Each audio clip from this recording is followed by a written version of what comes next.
सभी दर्शकों को मेरा बहुत बहुत नमस्कार। वैदिक वास्तु, वैदिक वास्तु, वैदिक वास्तु। दर्शकों, इस बीच आप इस नाम को बहुत ज्यादा सुन भी रहे हो और देख भी रहे हो।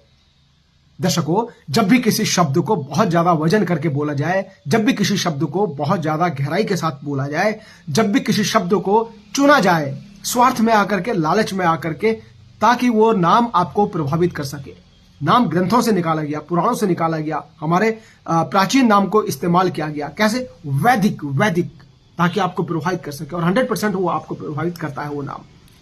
और जैसे ही वो नाम आपको प्रभावित करेगा, वैदिक नाम जब जोड़ा जाएगा, उसको भारी करके बोला जाएगा, तो बोलने वाला जो व्यक्ति है, जो स्वार्थी व्यक्ति आता है, जो लालची व्यक्ति आता है, उसकी फीस में भी वजन आ जाता है। क्योंकि शब्दों में जब वजन आएगा तो उसकी फीस में भी हैवीनेस आ जाएगा, उसकी फीस में भी भारीपन आ जाएगा। वो लाख रुपए से नीचे आपके पास आने वाला नहीं है, क्योंकि 20,000 के तो जेमस्टोन बेचे जाते हैं वैदिक वास्तु के नाम पे। मैं वैदिक वास्तु के खिलाफ नहीं हूं दर्शकों। वैदिक वास्तु 100% काम करता है, इसमें कोई दोहराई नहीं है। लेकिन हम कलयुग में जी रहे हैं। हम द्वापर युग में, सतयुग में या त्रेता युग में नहीं जी रहे, जहां पर सिर्फ और सिर्फ वैदिक वास्तु काम करेगा। यहां पर वो सारे वास्तु उपचार कार्य कर रहे हैं, जो भी मेरे भाई, जो भी वास्तुविद हैं, जो भी वास्तु एक्सपर्ट हैं, उनके द्वारा आपके घरों में जो भी वास्तु उपचार किया गया है, बिना तोड़फोड़ के, वो 100% आपके घर में कार्य करेगा। थोड़ा सा आपने धीरज रखना पड़ेगा। जल्दबाजी मत कीजिए किसी भी चीज में। कोई भी चीज जल्दबाजी में नहीं मिलती, क्योंकि जब भी कोई व्यक्ति आपके घर में, चाहे वो प्लास्टिक के द्वारा आपके घर में उपचार करके गया हो, वो प्लास्टिक का रेमेडी किया हुआ भी, उपचार किया हुआ भी कार्य करेगा, 100% कार्य करेगा, लेकिन टाइम लेगा। क्योंकि आपके कर्मों को चेंज होने में टाइम लगता है। क्योंकि जब ऊर्जाएं चेंज होती हैं तो आपके भाग्य में लिखा हुआ आपको मिलने लगता है। क्यों? वजह क्या है? उसके पीछे आपका कर्म बदलता है, आपका मन बदलता है, आपका स्वभाव बदलता है। आज तक आपका मन, स्वभाव ऐसा हो रहा था कि सुसाइड कर लें, कुछ नहीं है, सुसाइड कर लें, लेकिन वो प्लास्टिक थेरेपी करने के बाद भी आपका मन चेंज हो गया होगा, डाइवर्ट हो गया होगा। अब डिप्रेशन में होंगे, आपका डिप्रेशन दूर हो गया होगा। आप एंजाइटी में होंगे, आपकी एंजाइटी दूर हो गई होगी। धीरे धीरे आपको मिलने लगता है, आपके कर्मों द्वारा ही मिलता है, वास्तु के द्वारा नहीं मिलेगा। वास्तु आपकी दिशाओं को बैलेंस करता है, वास्तु आपके पंच तत्वों को बैलेंस करता है, वास्तु वहां की ऊर्जाओं को बैलेंस करता है, पॉजिटिव करता है आपके लिए, ताकि वो आपके फेवर में काम करे। और जैसे ही ऊर्जाएं बैलेंस होती हैं, आपका पंच तत्व जब घर का बैलेंस हो जाता है, तो ऊर्जाएं आपके अकॉर्डिंग कार्य करने लगती हैं, और जो आपके भाग्य में लिखा होता है वही मिलता है। वास्तु आपको एक्स्ट्रा नहीं देगा, ये लिख के ले लीजिए। वास्तु आपको एक्स्ट्रा चमत्कार होने वाला नहीं है वास्तु के द्वारा, लेकिन वास्तु सिर्फ जो दोष आप आज तक सह रहे थे वास्तु का, वो दोष जब खत्म हो जाता है, तो वास्तु द्वारा जो रुकावट थी आपकी, वो रुकावट खत्म हो जाती है, वो ब्रेक खत्म हो जाता है। यानी अगर आपके 4 व्हीलर आप चला रहे हो, पंचर है, तो पंचर गाड़ी में आप कहां जाओगे? कुछ दूर आप चल जाओगे। आप ट्यूबलेस टायर भी है तो कुछ दूर आप चलोगे, उसके बाद उसकी हवा निकल जाएगी, लेकिन उसके बाद में आपने वो पंचर जोड़ना पड़ेगा। तो ये पंचर जोड़ने का कार्य करता है वास्तु। जैसे ही पंचर जुड़ता है, आप वापस अपनी जर्नी चालू कर लेते हैं।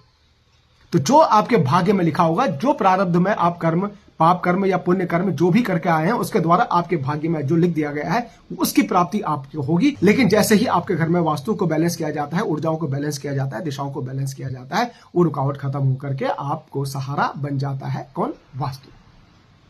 वास्तु के द्वारा जो भी रुकावटें आपकी जिंदगी में आ रही थी, आपको जब लगता था कि मैं तो कर्म बहुत अच्छा करता हूं, मैं बहुत मेहनत करता हूं, मैं इतना लोगों के लिए अच्छा काम करता हूं, उसके बाद भी मेरे को जो है उसका इनाम नहीं मिलता है, उसका क्रेडिट मुझे नहीं मिलता, उसका क्रेडिट कोई और लेके चला जाता है, मैं जितनी मेहनत करता हूं उसका फल मुझे नहीं मिलता, वो सारा आपका जो है वास्तु की वजह से। जैसे ही आपका वास्तु ठीक होता है, बैलेंस होता है, वो आपका रास्ता निकल पड़ता है। तो दर्शकों, एक बात हमेशा ध्यान रखिएगा, मैं एक बात यहां पर आपको क्लियर कर देता हूं। मैं वैदिक वास्तु के खिलाफ नहीं हूं दर्शकों। वैदिक वास्तु 100% काम करता है, लेकिन हमारा टारगेट सिर्फ और सिर्फ करोड़पति लोग नहीं होने चाहिए, क्योंकि वैदिक वास्तु तो उन्हीं के यहां काम करेगा ना। उन्हीं की जमीन पे तो हम खोद पाएंगे। जो 70-70, 80-80 माले की बिल्डिंगों में रह रहे हैं, उनकी जमीन कहां खोद दोगे आप? सिर्फ कोठियों को देख करके, सिर्फ होटलों को देख करके, सिर्फ बंगलोज को देख करके, सिर्फ फैक्ट्रियों को देख करके वास्तु नहीं किया जाता है। वास्तु सबके लिए समान होना चाहिए। लालच में आकर के, स्वार्थ में आकर के वास्तु को वापस उसी तरफ मत लेके जाइए जहां पर वास्तु की समाप्ति हो चुकी थी। कुछ दिन लोगों को वैदिक वैदिक करके, लोगों को डरा करके आप अपना अकाउंट तो भर लोगे, लेकिन एक टाइम ऐसा होगा कि आप स्वार्थी जैसे लोगों की वजह से, आप लालची जैसे लोगों की वजह से हमारा वास्तु वापस लुप्त हो जाएगा, हमारा वास्तु वापस खत्म हो जाएगा। हमने अगर वास्तु को बचाना है, अपने ज्योतिष को बचाना है, हमने अपने ग्रंथों को बचाना है, वेदों को बचाना है, तो हमें लालची होने से बचना पड़ेगा। सबसे पहले हमें अपना लालच, अपना स्वार्थ खत्म करना पड़ेगा। वास्तु का उपचार बहुत सरल और सहज तरीके से किया जा सकता है और आज के जमाने के हिसाब से, आज मॉडर्न टाइम के हिसाब से हम उसको कर सकते हैं। उसमें बहुत जरूरी नहीं कि बहुत भारी शब्द बोल करके हम वैदिक उपचार करके लोगों को डरा के रख दें। और जो लोग करना चाहते हैं, जिनका मन हो रहा है आज वास्तु का उपचार करने का, जो लोग अपने पंच तत्वों को एक छोटे से घर में बैलेंस करना चाहते हैं, वो बैलेंस करने से भी डरने लग जाए। अपना लालच, अपना स्वार्थ इतना ना बढ़ा दें कि वापस से विद्या लुप्त हो जाए, वापस से विद्या पर विश्वास करना लोग बंद कर दें। दर्शकों, वो सारे वास्तुविद, वो सारे वास्तु एक्सपर्ट जो भी आपके घर पे आ रहा है, जो भी उपचार करके जा रहा है, वो प्लास्टिक थेरेपी से भी कर रहा है, वो भी आपको कार्य करेगा। 100% मैं लिख के देता हूं आपको, जो भी उपचार आपके घर पे वो करके जा रहा है वो कार्य करेगा, टाइम लेगा। ऐसा नहीं है कि आपके घर में किसी ने अगर वैदिक वास्तु के द्वारा उपचार कर लिया या कोई वास्तु उपचार घर के आपके हो गया, अब आप किसी का मर्डर कर दो और आपको जेल नहीं होगी। कर्मों द्वारा ही कार्य आपको रिजल्ट मिलेगा, ये तो ध्यान रखिएगा। लेकिन हाँ, वास्तु करने के बाद में आपका दिमाग, माइंड चेंज हो जाता है। आपको कत्ल करना, मर्डर करने का मन आपका डाइवर्ट हो जाता है, चेंज कर देता है, उस दिमाग को चेंज कर देता है, उस आपराधिक मन को चेंज कर देगा। नशे की तरफ आप बढ़ रहे थे, उस नशे की तरफ आपको बढ़ने से रोक देगा आपके घर में जब वास्तु कंट्रोल आप करवाते हैं। और वो किसी भी माध्यम से आप करवा सकते हो, सिर्फ वैदिक वास्तु ही कार्य करता है, ये कहना गलत है। क्योंकि वैदिक वास्तु जिस नाम को इस्तेमाल कर रहे हैं दर्शकों, वो घर भी वैदिक होते थे। उस घर में फर्श नहीं होता था, वो लीपा जाता था, मिट्टी से लीपा जाता था। उसकी दीवारें कंक्रीट की नहीं हुआ करती थी। आज आपकी दीवारों में मंगल के नाम पे कौन है? ईंट है। रेता बजरी, राहु के नाम पे रेता बजरी लगा हुआ है, इसमें रेता लगा हुआ है, सीमेंट लगा हुआ है, सारी सीमेंट, सारी सरियाएं लगी हुई हैं आपके। शनि है पूरे घर पे आपके, चाहे पूर्व दिशा में ले लो, चाहे पश्चिम दिशा में ले लो, जहां भी खिड़कियां लगी है उसमें ग्रिल लगी हुई है, चारों तरफ स्टील लगी हुई है। किसको रोक लोगे आप? वैदिक वास्तु के नाम पर लूटना बंद करें। क्योंकि वैदिक वास्तु के नाम पर अगर आप कोई चीज कर रहे हैं तो पूरा घर वास्तु वैदिक होना चाहिए आपका। पूरे घर में सरिया के नाम पर कोई चीज नहीं होनी चाहिए। पूरे घर पे रेता बजरी सीमेंट नहीं लगना चाहिए। गोबर से और मिट्टी से लिपा हुआ घर होना चाहिए, ऊपर घास होनी चाहिए। किचन अलग से होना चाहिए, अग्नि का जो भी सिस्टम है वो अलग से होना चाहिए। घर में जहां पर आप सो रहे हैं, जो कमरे आपके हैं, वहां से अलग सिस्टम होना चाहिए, उसका अलग झोपड़ा होना चाहिए। और 24 घंटे अग्नि जलनी चाहिए, अग्नि बुझनी नहीं चाहिए। पुराने जमाने में जो वास्तु किया जाता था उसमें अग्नि शांत नहीं की जाती थी, अग्नि को बुझाया नहीं जाता था। जब आपके किचन में आपका खाना बनके तैयार हो जाता था, जब खाना कंप्लीट हो जाता था, यानी जब किचन समेटा जाता था, तो अग्नि को बुझाया नहीं जाता था। अग्नि के अंदर उसी में लकड़ियों को निकाल करके गोबर का कंडा डाल दिया जाता था, ताकि अग्नि वहां की बुझने न पाए, और सुबह होकर के वापस उसी अग्नि में दोबारा अग्नि जला दी जाती थी।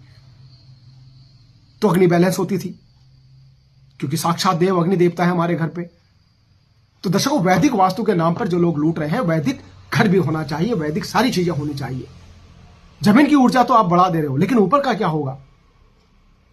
तो ऊपर के लिए जो भी वास्तुविद, वो जो भी वास्तु एक्सपर्ट आज प्लास्टिक के माध्यम से उपचार कर रहे हैं, कलर के माध्यम से उपचार कर रहे हैं, या कोई भी स्टोन डाल रहे हो, चाहे कुछ भी डाल रहे हो, सारी चीजें कार्य करती हैं। किसी दूसरे के लिए ये मत बोलिए कि वो कार्य करके गया या मैं अंतिम वास्तुविद हूं, अब इसके अलावा आपको किसी वास्तुविद की जरूरत नहीं पड़ेगी, या जो पहले करके गया था वो बेकार आपको ठग के चला गया, आपको बेकार करके चला गया।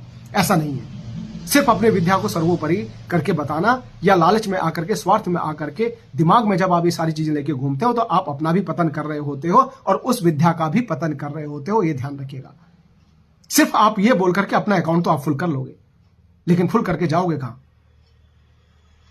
लालच में आकर के कभी भी न तो दूसरे की बुराई करें और न सिर्फ अपने काम को सर्वोपरि बताएं। यदि आपके घर में कोई प्लास्टिक के द्वारा उपचार करके गया है, यानी प्लास्टिक की पट्टी चिपका के गए हैं, टॉयलेट आपकी कट करके गया है प्लास्टिक के माध्यम से, वो सिर्फ आपके बजट की वजह से करके गया होगा।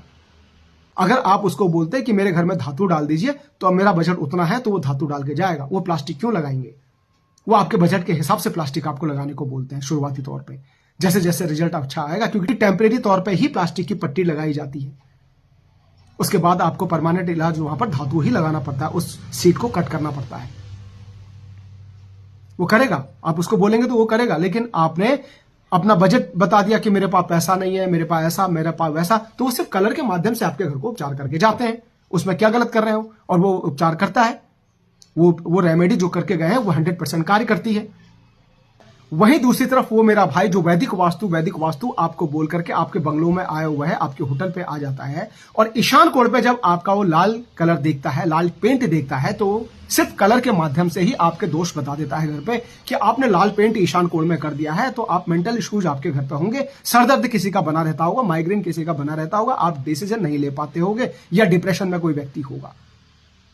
और कैश से संबंधित यानी कैश लिक्विड आपके घर पर बहुत कम होता होगा, कमाते तो होंगे लेकिन गवा जल्दी देते होंगे आप, मतलब पैसा रुकने का साधन नहीं बन पा रहा होगा आपके घर पे। वजह है कि आप अग्नि का तत्व ईशान कोण पे लेके आ गए हो। यह वैदिक वास्तु वाला मेरा भाई आपको जरूर बोलेगा।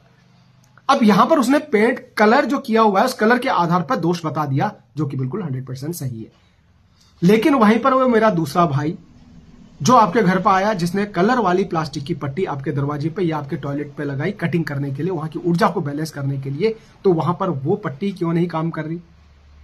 वो कलर वहां पर क्यों नहीं काम कर रहा? वो प्लास्टिक तो लगाया माना, लेकिन वहां पर वो कलर की पट्टी लगाई है उसने, लाल पीली हरी नीली जो पट्टी जो तत्व वहां का है वो तत्व लगाया, वो कलर लगाया, वो प्लास्टिक नहीं लगाया उसने, वो कलर लगाया, वहां पर उसने कलर को ऐड किया है। जैसा कि आपने उस घर में आके ईशान कोण में दोष निकाला कि ये पेंट का दोष है, क्योंकि वो प्लास्टिक कोटेड पेंट है। अगर वो दोष खत्म नहीं कर सकता, वो प्लास्टिक वाला कलर वाला जो प्लास्टिक टॉयलेट में मेरे दूसरे भाई ने लगाया था, तो प्लास्टिक वाला पेंट वहां पर दोषी कैसे हो गया? इसका मतलब कि वो पेंट भी दोष नहीं होना चाहिए, क्योंकि प्लास्टिक कोटेड पेंट है और प्लास्टिक में तो ऊर्जा ही नहीं होती, तो वो पेंट कैसे काम कर रहा है वहां पे? तो दर्शकों, कभी भी किसी को लूटने के माध्यम से वास्तु ना करें। मैं आपको बार बार ये चेतावनी दे रहा हूं, बल्कि मेरी चेतावनी आप समझ लीजिए। आप वापस इस विद्या को खत्म कर देंगे अपने स्वार्थ में आकर के, अपने लालच में आकर के। क्योंकि जैसे ही हम जमीन से ऊपर जब कोई चीज कंस्ट्रक्शन करते हैं तो वहां पर पंच तत्व काम करने लगता है। जमीन की ऊर्जा अलग चीज है, ऊपर की ऊर्जा अलग चीज है। ऊपर की ऊर्जा को बढ़ाने के लिए, मेंटेन करने के लिए अपने पंच तत्वों को बैलेंस करना ही पड़ेगा। दर्शकों, ये ध्यान रखिएगा। जिस भी प्रकार का आप अपने घर में वास्तु उपचार आपने करवा रखा है, वो वास्तु उपचार आपका कार्य करेगा। कुछ टाइम आप धीरज रखें। वीडियो देख करके या शॉर्ट रील देख करके उस व्यक्ति पर, उस वास्तुविद पर अविश्वास मत कीजिए जो आपके घर में प्लास्टिक थेरेपी करके गया है। वो प्लास्टिक थेरेपी नहीं, वो कलर थेरेपी करके गया है आपके घर पे, और वो कलर 100% वहां के तत्वों को बैलेंस करेगा, ऊर्जाओं को बैलेंस करेगा। थोड़ा वक्त लगता है दर्शकों, थोड़ा धीरज रख के काम कीजिए। शुगर की दवाई आप जिंदगी भर खाते हो, बीपी की दवाई आप जिंदगी भर खाते हो, मरने दम तक आपने खानी है, लेकिन वहां अविश्वास नहीं होता आपका डॉक्टर के प्रति। लेकिन यहां वास्तुविद जैसे ही आपके घर में कोई पट्टी करा के गया या कोई कार्य करके गया, आपके दिशाओं को बैलेंस करके गया, वहां इमीडिएट आपको आंसर चाहिए, वहां इमीडिएट आपको रिजल्ट चाहिए। तो थोड़ा धीरज रखें, विश्वास तो आपको करना पड़ेगा, धीरज रखना पड़ेगा। आपके कर्म डाइवर्ट होता है, आपके कर्म चेंज होते हैं, और कर्म जहां चेंज होते हैं आपकी चीजें अपने आप, जो भाग्य में लिखा होता है, जो प्रारब्ध में आपके होता है, वो सारी चीजें आपको मिलने लग जाती हैं। वास्तु की वजह से आपको गेट नहीं मिल पा रहा था, जो वास्तु की वजह से आपकी मेड़ लग गई थी, वो मेड़ अब खुल गई है, पानी आगे बढ़ चुका है। जब उसको रास्ता मिलेगा तो उसको समझ लीजिए कि आपका भाग्य खुलने का टाइम आ गया है। तो सारी चीजें आपको प्राप्त होने लग जाती हैं जो वास्तु से रुकी हुई थी। लेकिन थोड़ा सा धीरज रखिएगा। मैं बार बार आपको रिपीट कर रहा हूं, अविश्वास मत कीजिएगा किसी का भी। आयुर्वेद भी काम करता है, होम्योपैथ भी काम करता है, एलोपैथ भी काम करता है, काम सारी चीजें करती हैं, ध्यान रखिएगा। तो दर्शकों, स्वार्थी लोगों से थोड़ा सा बचें। मैं हर किसी को स्वार्थी नहीं कर रहा, सारे मेरे भाई हैं, मैं किसी के खिलाफ यहां पर बोलने नहीं आया हूं। न तो मैं वैदिक वास्तु के खिलाफ हूं और ना ही मैं प्लास्टिक के फेवर में हूं। किसी के घर में उपचार करना है तो हाँ तरीके से कर सकते हैं, लेकिन प्लास्टिक थेरेपी काम नहीं करती, ऐसा कहना उचित नहीं है। जिस व्यक्ति का जैसा बजट है उसके घर में वैसा उपचार किया जा सकता है और वो सारी चीजें कार्य करती हैं, क्योंकि कलर काम कर रहा है। वो प्लास्टिक मत देखिए दर्शकों, वहां पर वो कलर देखिए। उस व्यक्ति ने कलर ऐड किया है, उस तत्व को ऐड किया है, और वो कलर वहां पर जब लगता है वो उपचार करने लग जाता है। ये 100% मैं दावे के साथ मैं आपको कह रहा हूं दर्शकों। तो थोड़ा सा विश्वास कीजिएगा, धीरज रखिएगा। जल्दी से प्रभावित होकर के दूसरे वास्तुविद को बुला करके जो पहले वाला किया हुआ है उसको किराए पर पानी मत फेर लीजिएगा, क्योंकि एक बार आप पैसा खर्च कर चुके हो। बार बार पैसा खर्च करके सिर्फ आप अपने आप को सताते हो, आप अपने आप को परेशान करते हो, आप अपनी ऊर्जाओं को परेशान करते हो। दूसरा व्यक्ति तो ठीक है, आपने दूसरे को बुलाया, वो भी कमा के ले जाएगा, फिर कोई तीसरा आएगा, वो भी कमा के ले जाएगा। जब भी कोई वास्तुविद आपके घर पर आता है तो इसका मतलब कि वो जानकार था, तभी आपके घर तक वो पहुंचा। जो हरि की इच्छा होती है, जो नारायण इच्छा होती है, वही व्यक्ति आपके घर तक पहुंचता है। ये ध्यान रखिएगा। तो बहुत ज्यादा लंबा वीडियो हो जाएगा दर्शकों। मैं किसी के खिलाफ ये वीडियो नहीं बोल रहा हूँ, किसी वास्तुविद के खिलाफ मेरा ये वीडियो नहीं था। जिस भी थेरेपी से आपके घर में उपचार हो रहा है वो सारी की सारी थेरेपी काम करती है। मैं विश्वास करना सीखिए दर्शकों। कोई भी चीज आपको वक्त से पहले और भाग्य से ज्यादा कभी भी नहीं मिलती, ये ध्यान रखिएगा। जो उपचार आपने किया हुआ है वो 100% काम करने वाला है। कुछ समय धीरज रख लीजिए बस। जय सिया राम।